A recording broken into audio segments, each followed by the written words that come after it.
बाप इतना टाइम हो भइल जिया खेले के जाए के बाबू सुतले बारे आवा तनी हे रुका ना तनी कितना जोर पर आता रो तो यादव जी के टोला जाए चलो चलो चलो चलो होते अंधेरे सखी लई हजी जिरिया होते अंधेरे सखी लई हजी जिरिया बारी के दियार झिझिरिया ले ले आई हजी जिरिया खेले जाई यादव जी के टोला झिझिरिया खेले जाई झिझिरिया खेले जाई झिझिरिया खेले जाई झिझिरिया खेले जाई यादव जी के टोला झिझिरिया खेले जाई सिंह जी के टोला झिझिरिया खेले जाई अरे साथी आप तो होइए ना बोल चलो दूसरा चलो चलो ये देखो हम निकाल में झिझिया के घर में सोते बड़ चलो ऐसा अभी आप सुन रहे हैं मोनू माइकल अब डाइनी के गरिया में गे झिझिया खेले में डाइनिया के गरियाइबे अपने बेटा के डाइनी अपने तू खाइबे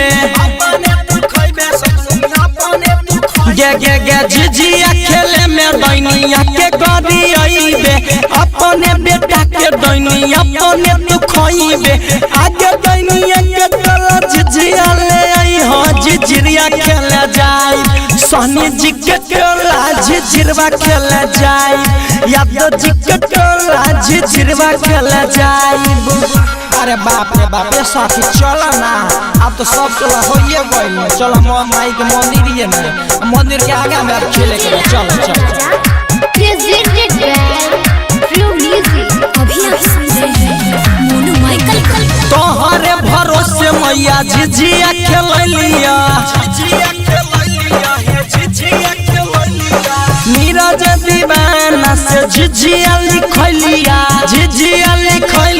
हो झिझिया लिखलिया तोहरे भरोसे मैया झिझिया खेलिया नीरज दीवाना से झिझिया लिखलिया सचिन सुमन झिझिया मोनू से गाबल कहो मोनू से गाबैला का सोनी जी के टोला झिझिरवा खेले जाइबै यादव जी के टोला झिझिरवा खेले जाइबै होते अंधेरे सखी लई हजी जिरिया होते अंधेरे सखी लई हजी जिरिया बारी के दियार झिझिरिया ले ले आई झिझिरिया खेले जाई यादव जी के टोला झिझिरिया खेले जाई सोनी जी के टोला झिझिरिया खेले जाई झिझिरिया खेले